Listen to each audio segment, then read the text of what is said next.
This is our program for the week of July 28th, 2025, and it is August 1st today.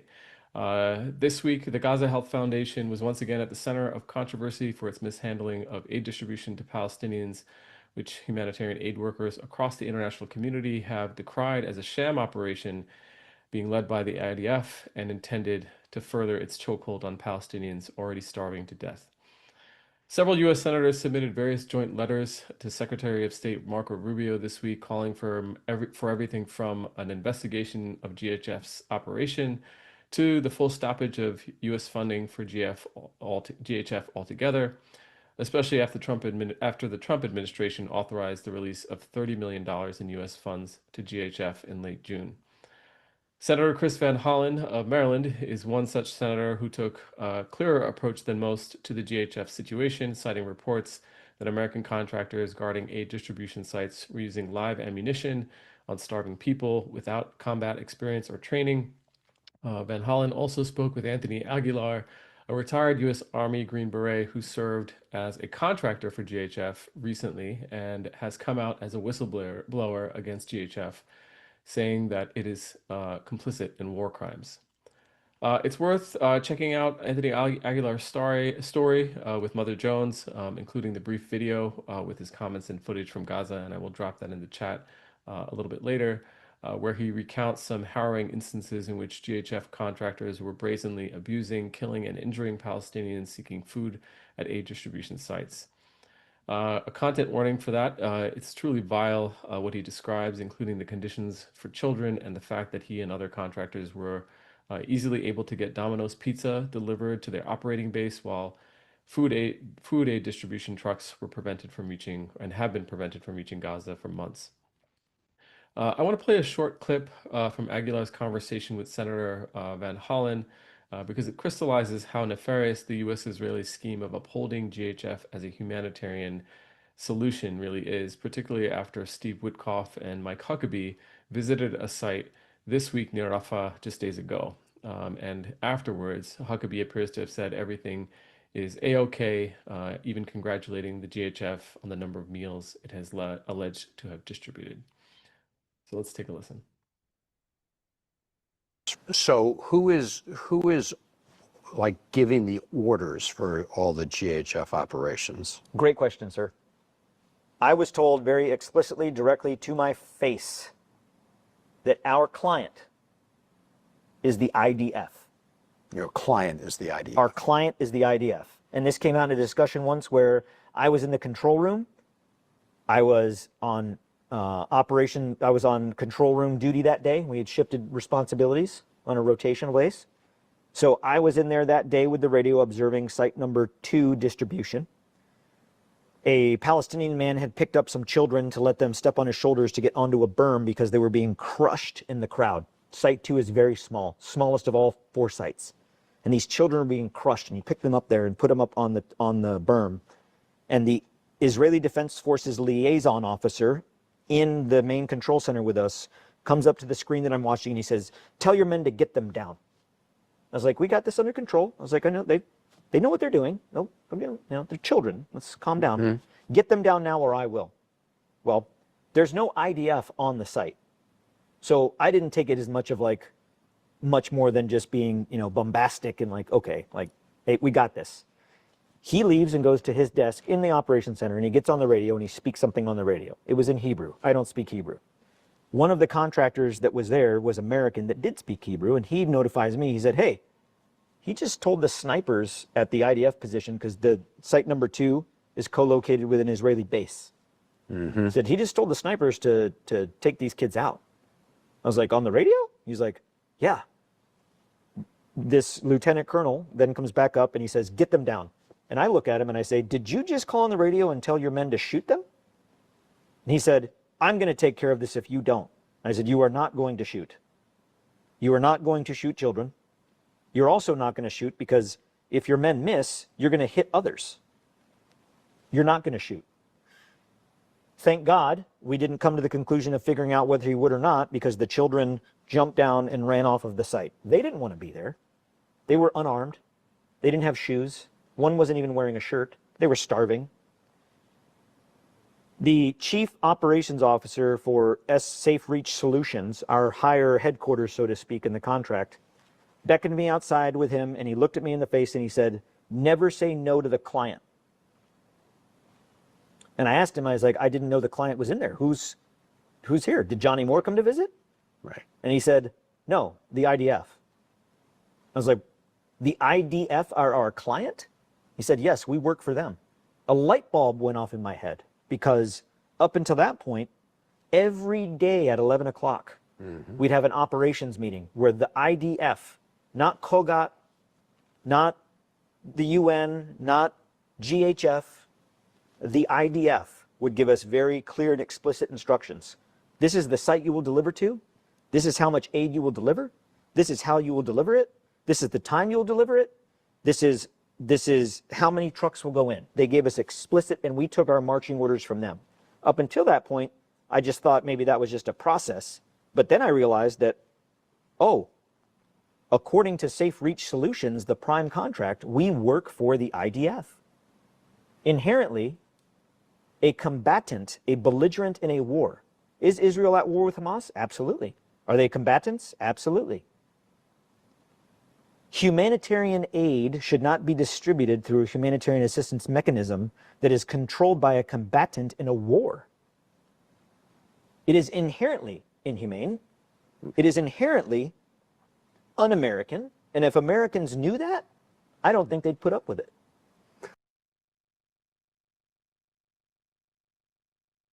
Sammer, some questions there about what's un-American, but I think, I'm glad you shared this with me earlier this week. GHF has been at the center of a lot this week, and it's been building over the last couple of months since the announcement was made that humanitarian operations would all be running through JHF, and now it's reached this crescendo where, to quote Aguilar, the light bulb is going off for even the most moderate folks, a military contractor here, retired Army veteran, being, appalled at what he witnessed on the ground there. What do you make of, some of the machinations of Witkoff and Huckabee going there and congressional members, writing numerous letters of varying, levels of outrage and, sort of affirmative requests to end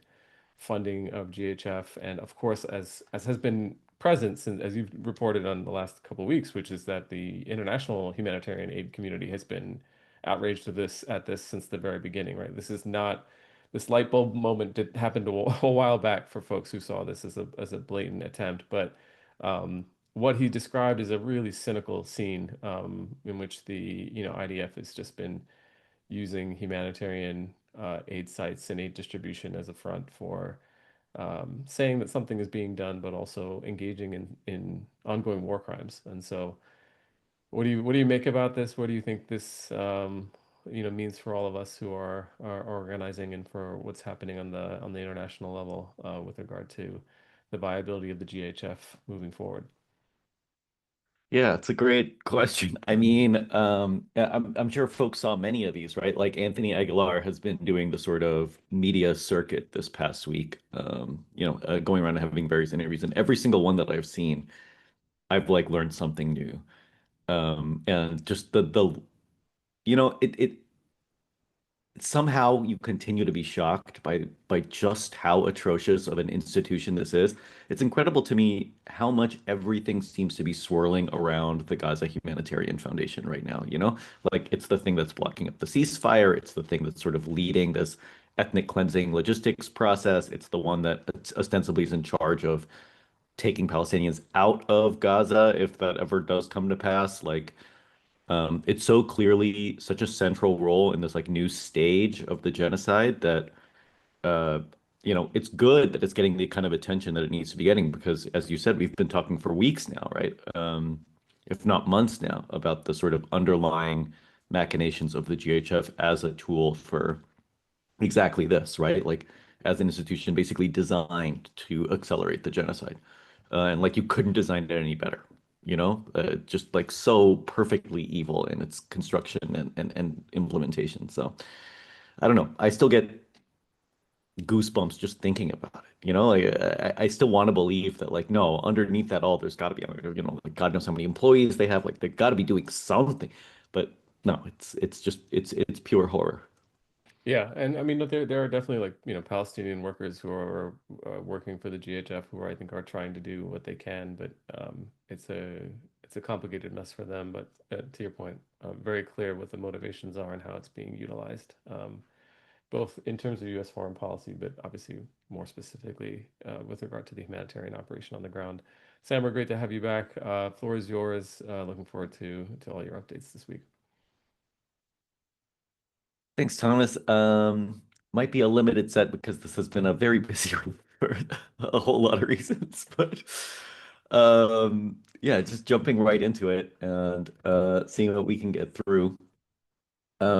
It has, of course, been another really brutal week in Gaza, as it continues to be every week. Again, I continue to watch how the curve on the daily casualty count is changing, right? Like, it's really turning into that S shape now, where you're seeing that ramp at the end, right? Where these last few weeks have just seen like an ever increasing number of killings. Just another, I think, 700 or 800 since our last PSA. So that's another 100 or so per day, which is what, the kind of numbers we were getting when we were reporting way back, like a year and a half ago. Um, and the other like data that I wanted to share, or I guess the other story about the situation in Gaza, was the one published by the Washington Post this week that I found to be really profoundly moving and really, really difficult. I told myself I was going to get through it, and I didn't. Like, I just couldn't make it. But it's literally just listing out all 18,500 names of the children who have been killed by Israel in Gaza in this past 2 years, and, like, some photos, some life stories, and it's just, oh my goodness. And, like, you scroll and scroll and scroll and scroll and scroll, you see all these names, and not for nothing, there's like a bunch of Samars in there, and like um and you start to feel overwhelmed by the weight of the loss and the extent of it and its magnitude, and you keep scrolling, and then it like tells you how far you've gotten, and it's like you've read 500 names, and you realize, oh, you know, this is nothing. This is a drop in the bucket. I've barely started. So, if you have the stomach for it, I do think it's a really powerful way to bear witness to what's been happening and the horrors that it's produced. But I do want to warn folks, it's not an easy read, obviously. In terms of what's been going on in Gaza, of course, um, the starvation campaign is the main thing, right? This article in Drop Site, written by a young Palestinian reporter in Gaza, I think does an incredible job of sort of diving into the reality of daily life under starvation. One of the things that he mentions is that um, like, there's like the old saying in Gaza that, like, no one dies from hunger, right? The idea being like, okay, like, you can get sick, you can get old, you can get shot, but, like, we live in a community, right? Like, no one dies from hunger. Like, everyone will ensure that at least we have something to eat. And, like, how perversely that has now been turned on its head, where that's like the fate befalling everybody, right? All 2 million people in Gaza. Um, and just the daily realities of living under a situation where, like, food has become so scarce for so many people. Again, a thing that I'd highly recommend people read.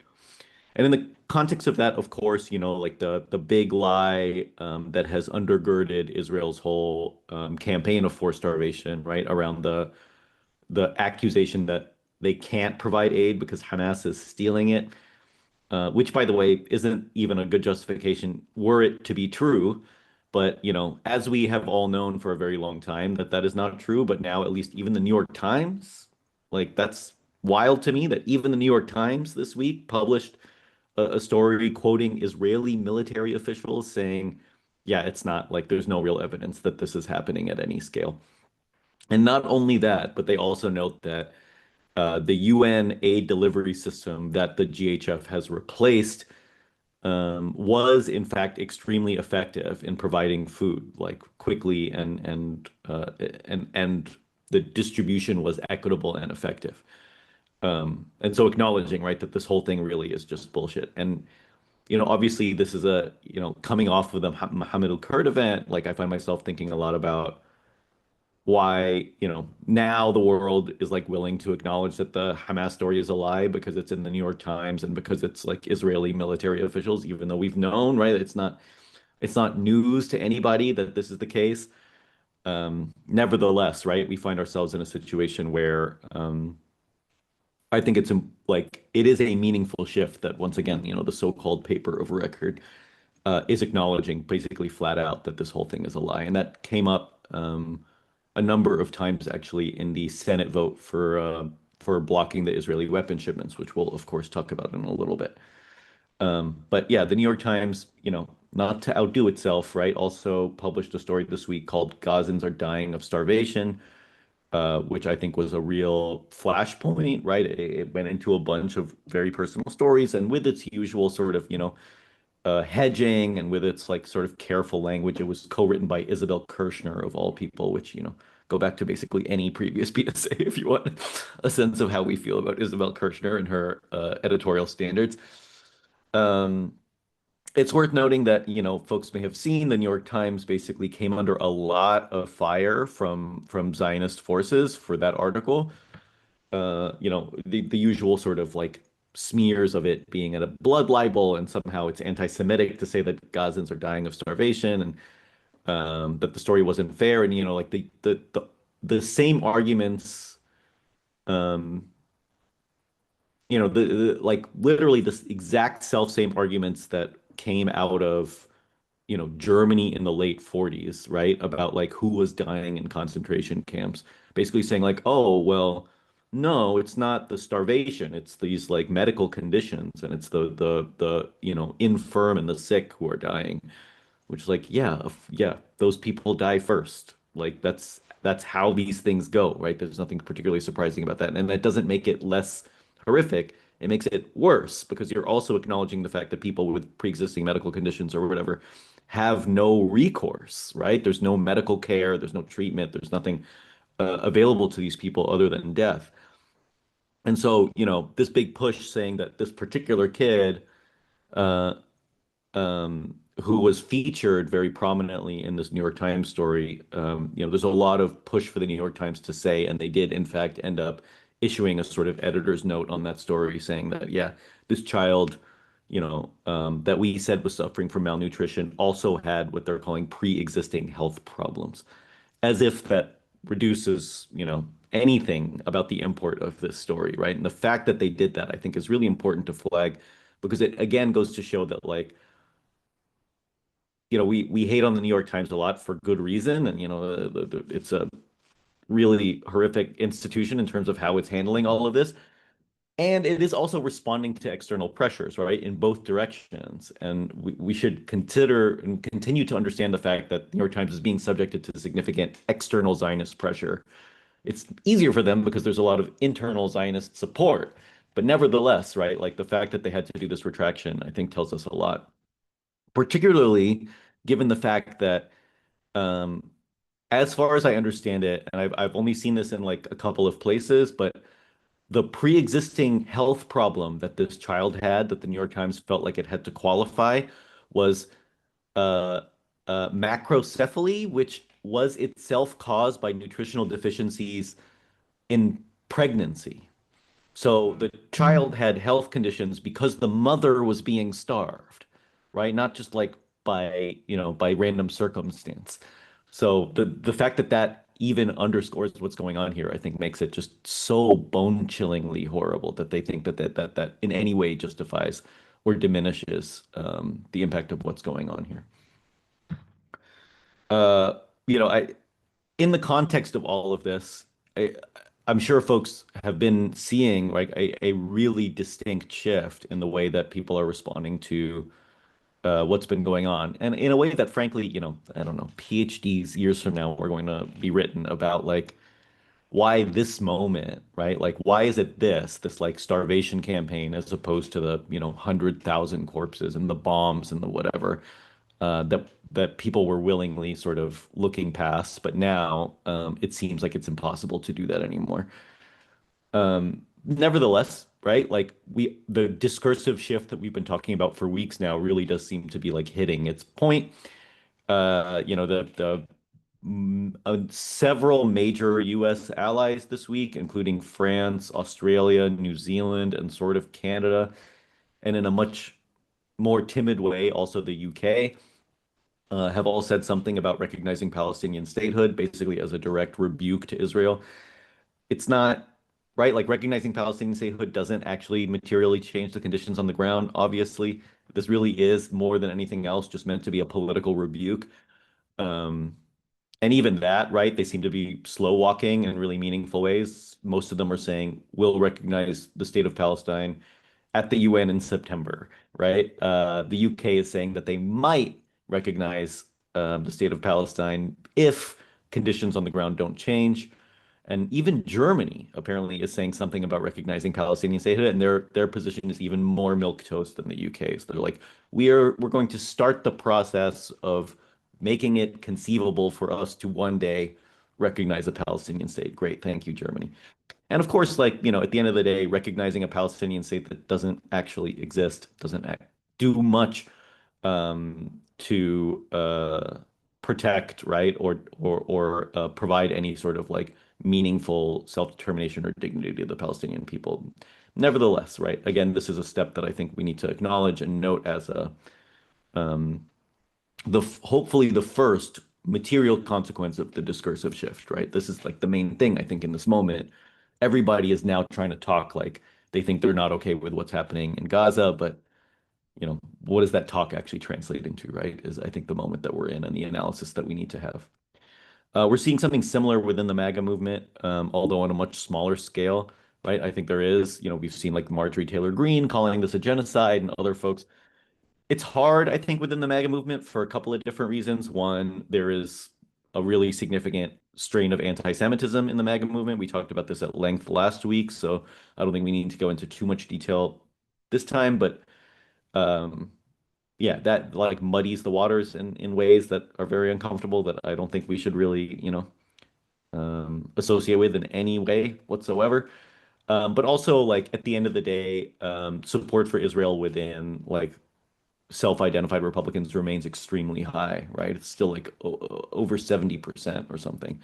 Although I would posit that a big part of that is people following what Trump is saying, right? And they feel the need to back up the line being espoused by Trump. So if there's a shift at that level, I think you will see Republican support for Israel collapse extremely, extremely quickly. It feels like the underlying foundations there are being eroded very, very quickly. In response to all of this pressure, we saw Israel basically open up, right? Like concede a few different things. Not much, mind you.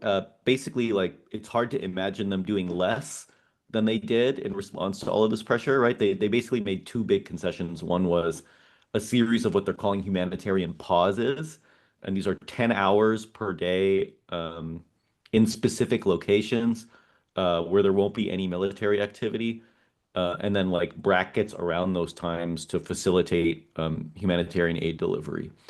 Now, if those humanitarian pauses were working, we would see a decrease in the death count, and we don't, right? I mean, we do, but it's very, very, very, very small. So it's not to say that it's not doing anything, but it's doing very close to nothing.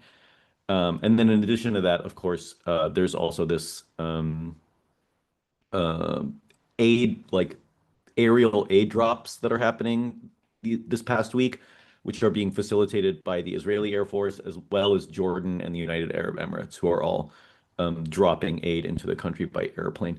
And again, right, like that's aid that didn't exist before. That's people who get to eat who wouldn't have otherwise eaten before. But it's really hard to see this as anything other than a PR stunt, right? Like you can only drop so much aid from an airplane compared to consider like the hundreds and hundreds of trucks completely filled with aid that are literally just sitting there that Israel is not letting in. And aid drops also just don't function right in an active war zone. Like there's no way to get to where they're being dropped. A lot of them are being dropped into the water where they're being ruined. The whole thing, right, is costing way, way, way more than the amount of aid that's actually being dropped off. And again, right, there is more than enough aid that is literally right there across the border. And so, like, we should understand this as what it is, which is a PR stunt that's meant to appease and like diminish some of that international condemnation. And it's really important, I think, to keep the pressure on despite these, these airdrops that really aren't materially changing the underlying conditions in any real way. The other, I think, important item of note related to the aid deliveries this week is just that for a long time, the hard right members of the Netanyahu coalition have said that they were going to quit the coalition if they stopped the like total blocking of aid into Gaza. Um, and now that there is more aid being let in, they've come out and said, actually, we're not going to leave the coalition. And that is particularly interesting to me because, um, basically, there's two things going on here. One, they're sort of doing a wink wink that it's not really enough aid to make a difference anyway, but they can't say that out loud, obviously. But the second is that they're claiming at least, and it's hard to know how much like actual political maneuvering is behind this, but they're claiming at least that as part of this agreement to let more aid in, there's also a upcoming what they called a good strategic maneuver, which they can't elaborate on.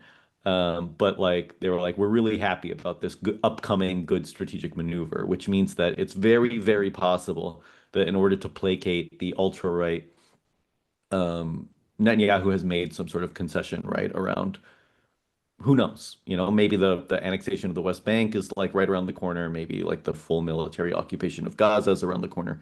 There's a few different ways this could play out. This could also just be empty bluster, but that is definitely something I think to keep, um, keep our eyes on in the coming week or two.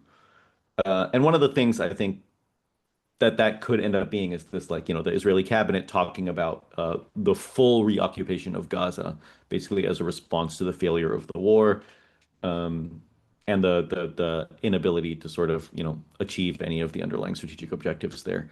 So it's a bit funny, like reading descriptions of this cabinet meeting talking about the military occupation of Gaza because it's like, what you're already there. Like the military is all over Gaza, right? They've literally taken over on the ground something like 75% of the territory.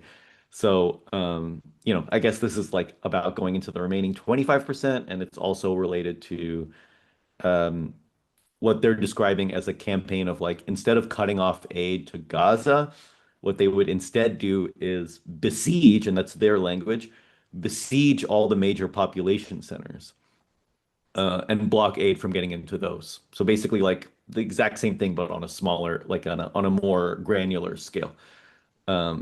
Which I can imagine that being, and then they'd be like, look, the trucks are getting across the border into Gaza, right?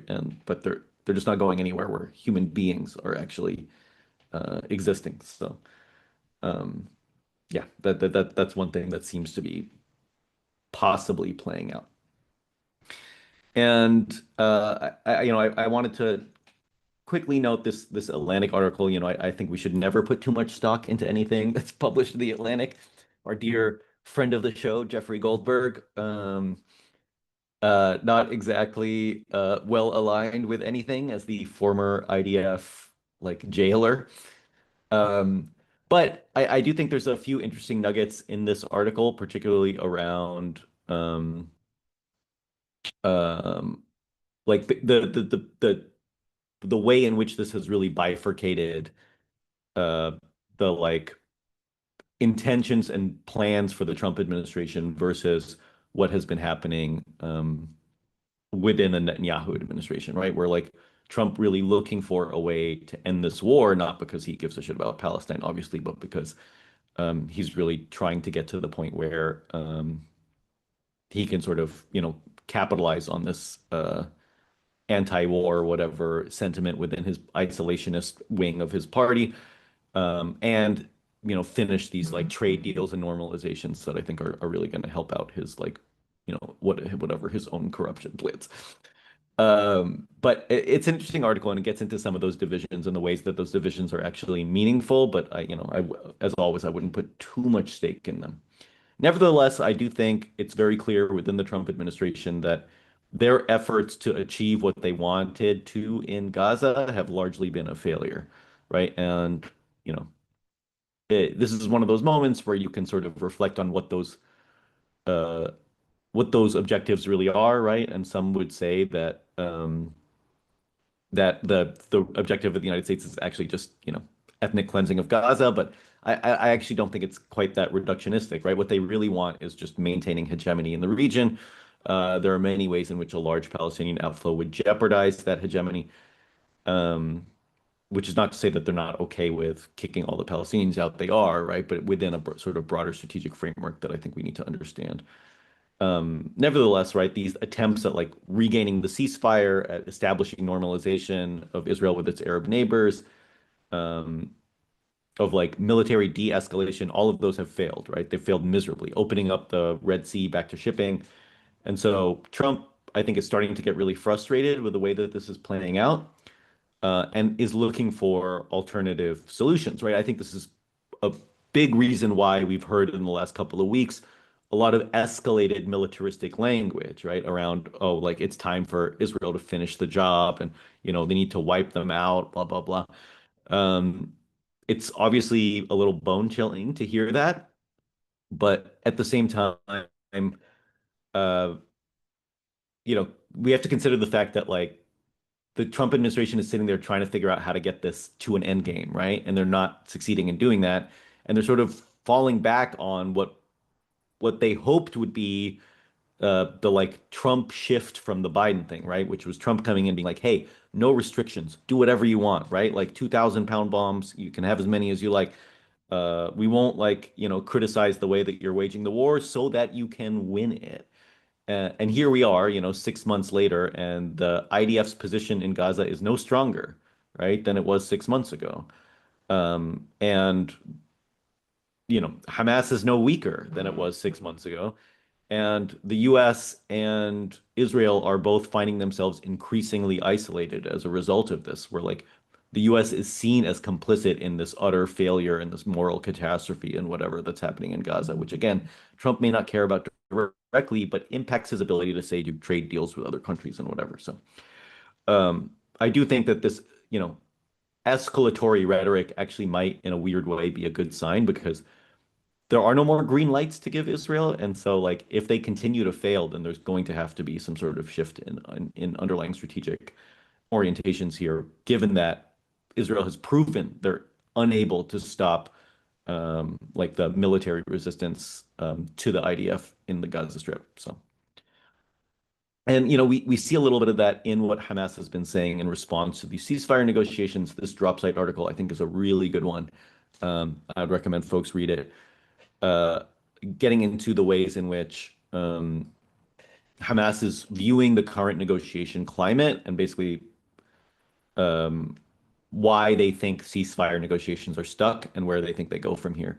But it's helpful to understand, I think, the position of like the chief negotiator in the interview says something about, the existing ceasefire agreement was, we saw what was on the table and there were only two paths that could be taken, right? One was this existing agreement, which was weak and rushed, and Israel would control all the aid, and there would be buffer zones that covered half of Gaza, and Israel could resume the war whenever it wanted, or we had to hold out for a different agreement. And there's no question, right? Like that wasn't ever going to be palatable. So when we said no, that's when Israel and the United States, went nuts and pulled out of the agreement, pulled out of the talks, and everything went a little haywire. So it's good to get a sense of that and like where they think it goes from here. And I think there's an increasing perception among Hamas and the other parties that the other the other armed groups in Gaza that are part of this negotiations on that side that these negotiations seem like they're nothing more than a smokescreen for Israel to continue this like genocidal campaign of starving Palestinians. So if that is the case, then we're not going to see any movement on these negotiations, which aren't even happening anymore, right? Because the US and Israel pulled their negotiators out last week and they haven't restarted since. Um, Under the shadow of all of that, right, are these like growing calls of genocide. B'Tselem and Physicians for Human Rights Israel, two very large Israeli human rights organizations, have finally, after all of this time, uh, called what's happening in Gaza a genocide.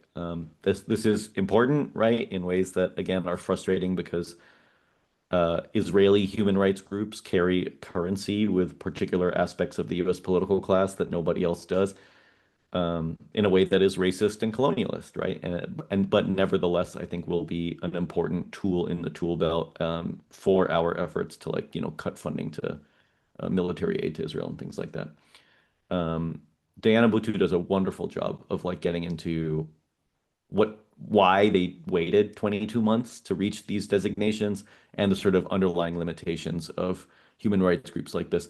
And like back in my DC policy days, I remember having meetings with B'Tselem and other organizations.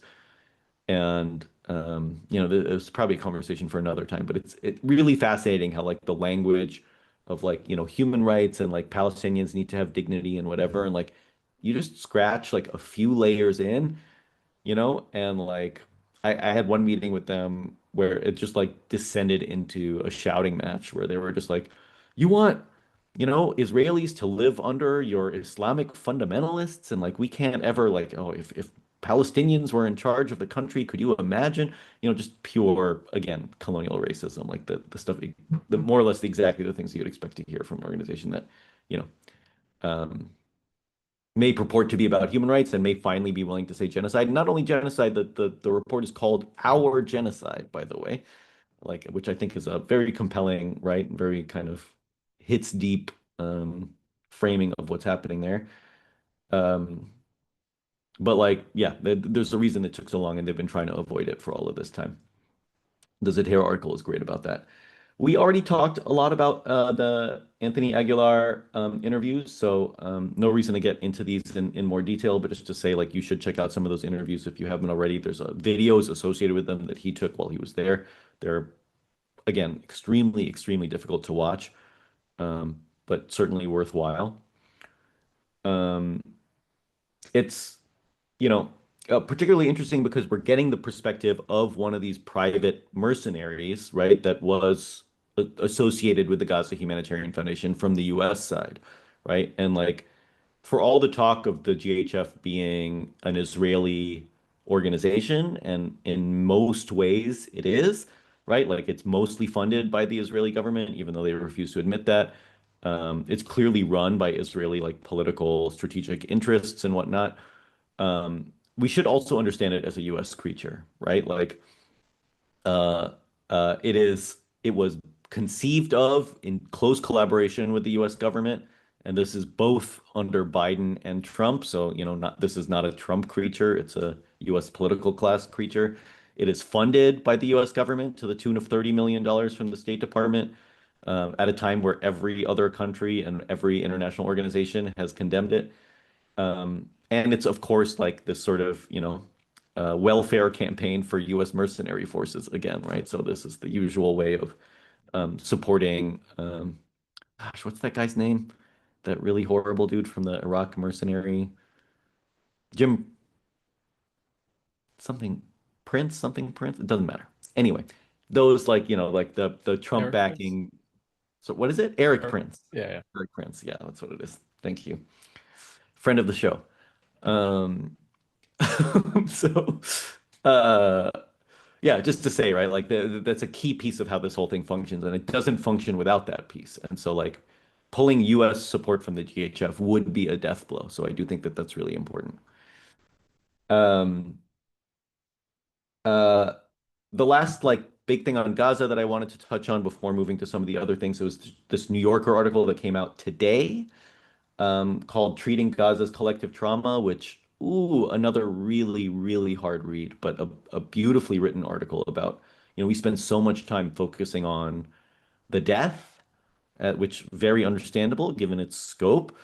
Um, but like what happens to the people who survive, right? And what scars do they carry? What burdens exist within them? And like how does a society heal from something like this? You know, where like children play airstrike because like that's what they know. Like that's the life they've learned to like inhabit. Um, so yeah, just a really difficult read, but a very beautiful one. I really, really highly recommend it if folks haven't seen it yet. Moving over to the West Bank, some high levels, including a real, like encapsulation of the West Bank dynamic in a single story where settlers cut off the water supply for 30 villages in order to fill up a pool. And like this is the language being used by the Times of Israel to give you a sense of like, how bad this really is. Um, uh like the spring that they cut off like fed a bunch of wells in areas that are supposed to be under the Palestinian Authority's like water authority. Um they've been repeatedly vandalized but now have been completely cut off. This article also has a link to the YouTube video where they're encouraging people, that's like the settler group that did it, are encouraging people to come like check out the pool and donate. I don't know why I watched it, and I don't recommend that you do, but oh, it was, yeah, absolutely maddening. Yeah, that like that level of impunity obviously exists with zero accountability. At the same time, there's obviously, conversations right now about the annexation of the West Bank, which is a thing we've been talking about for a very long time. Um, this is coming from the Israeli defense minister saying like this is the moment before we lose our ability to do it. So again, that might be the thing that Smotrich was talking about earlier, but just something also to note. But of course, the big West Bank news this week, that a lot of us are still reeling from, I know I am still reeling from, um, was the killing of Auda Hadlin, who was here, right? Was in at SFO a month ago, but was had his visa revoked and was deported, and was murdered by an Israeli settler a few days ago. Uh, there's so much to say about this, but there have been some really powerful statements that have been put out, and I'd really encourage folks to read those. Many of which I can't link to in the PSAs because of our C3 status. So yeah, encourage people to find them. But it's worth noting, the coverage of the murder was pretty widespread and received a lot of widespread condemnation. But what happened afterwards hasn't been nearly as well reported, including the fact that the Israeli authorities have now taken his body hostage, as well as arrested a large group of people, including the Israeli settler who shot him. But the Israeli settlers were let go more or less immediately, and the other Palestinians who were there are still being held indefinitely with no charges. The body is currently being held basically until the community agrees not to let anyone in to the funeral, right? Like they want the Israeli forces are demanding that the body be buried with no more than 15 participants present and with no like public displays of mourning or anything. So that, it's horrifying necropolitics as always.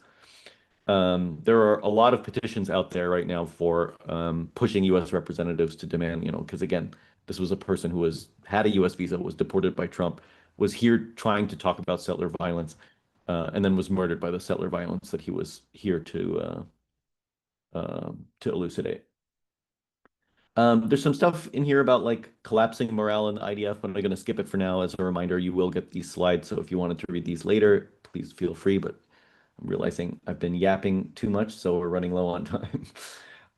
In Syria, not a ton to say, but I think the really fascinating dynamics in terms of what's happening in the Golan Heights, and a reminder that what this Israeli rhetoric about protecting the Druze in southern Syria has the secondary strategic value for them because of this ongoing fight that Israel has with the Druze that live in the occupied Golan Heights, that have been under Israeli occupation since 67, who continue to identify very strongly as Syrian and refuse Israeli citizenship and Israeli nationality. They like rip up and burn the Israeli passports they're given, for example. And so, this is also an attempt to bring the existing parts of the West Bank that Israel has tried to annex under control. And there's a lot to read there. I think this NPR article does a good job of it. In Iran, the the thing that I'm just going to touch on very, very quickly is just to say, when we talked in more detail about the strikes on Iran and what that meant for Iran's nuclear program, as well as for Iran's sort of political trajectory, we talked a lot about how this, if anything, just emboldens the harder, like the hardline position about we need nuclear weapons and we can never like normalize with the US and Israel. And now those forces, unsurprisingly, are in fact ascendant, as everyone expected that they would be. In Europe, we talked already about the Palestinian state recognition and its limitations, but also worth noting that this is all happening in the context also of European leaders starting to be investigated for their complicity in the genocide, which might be one of the reasons that they're moving quickly. There's more to say about this, but it actually sort of relates to the JRDs, right? Where, as folks saw, this past week, the Bernie Sanders joint resolutions of disapproval, and this is round like 3 or 4 of them, I think, for the first time ever got a majority vote from Democrats. Obviously, it still lost 27 to 73, or 27 to 70, with 3 people who didn't vote. But the fact that, the last round of these JRDs, I think only 19 Democrats voted for them, and now that number is up to 27. And like, if you didn't watch the like floor speeches before the vote, you should. Like, you really should. It's quite something to see all of these like kind of like liberal senators basically accuse Israel of lying, of blocking aid, of forced starvation, and of ethnic cleansing. And to hear that on the Senate floor is something that I don't think I ever thought I would see in my life. Um, Worth noting, though, that the overwhelming majority, well, not the overwhelming, 27 out of 48, 47 Democrats is quite a few, but that does not include either California Senator Adam Schiff and Alex Padilla, who both voted no. And Schiff, not super surprising, one of like the biggest, APAC whatever recipients, through and through identifies as a Zionist. What's going on with Alex Padilla? I don't know. And why we haven't been able to move Alex Padilla is a question I ask myself all the time. Um, yeah, I'm thinking a lot about what we can do to put more pressure on him, because this is really totally unacceptable. That California, of all places, continues to be like bucking the trend of the majority of the Democratic Party at this point. How can we be so far behind that is just really unthinkable. The interview with Alyssa Slotkin, the congresswoman from Michigan, I think that's right, had an interview on Breaking Points this week, that if you did not watch, I can't recommend enough that you watch it in its entirety. It's incredible to see finally a sitting senator be forced to answer difficult questions, particularly as they relate to Israel. And she did a bunch of dodging and weaving, but it was clearly a really embarrassing interview for her, because they're basically like, you admit that Benjamin Netanyahu is committing war crimes, but you voted to sanction the ICC for issuing an arrest warrant for him, and like you voted for every weapons shipment to Israel. And so, like, if you think this is ethnic cleansing, how do you justify those votes? And what are you gonna do about it? And she had like issued all these platitudes, but it's worth noting that she ended up skipping the vote for the joint resolutions of disapproval to go on the Colbert Show, of all things, where obviously none of those difficult questions were asked. But did, I think, because she also got really burned for skipping the vote, ended up putting out a statement yesterday saying, had I been there, I would have voted yes on the JRDs. So maybe that makes it 28. I don't know. But this is a direct result, I think, of the pressure from that interview, and like the sort of, the broader campaign against her that came from it. So just to say, like, things like that really do work, and they really do make a difference. And in terms of like the broader vibe shift, Peter Beinart from Jewish Currents, who I have a lot of disagreements with, but by the by, I think did a pretty great job on the Daily Show with Jon Stewart talking about this stuff. More than anything, I feel like this interview is like just the perfect encapsulation of the sort of existing like liberal Zionist mindset running into the reality of the ground in Gaza and trying to find a way to understand it. Like you see Jon Stewart really grappling with this, and he like gets to a point where he's like, okay, well, if Israel is committing all of these things and like the 70% of Israelis seem to be supporting it, like what does that mean about the state of Israel? And there's this really awkward silence. So like, yeah, definitely worth a watch. Even if, the other show hasn't been funny for a minute. Positive America is talking about cutting off all weapons shipments to Israel. Like, this is like the mainstream liberal democratic establishment moving in a really shockingly strong direction um, away from Israel. And it's a response, I would say, and or coincident with a total collapse within the Democratic Party, but also the US public at large, of support for the Israeli state. Among Democrats now approving military action in Gaza down to 8%, single digits. Like we're at levels now of like, do you hate puppies of like public, like unanimous agreement here.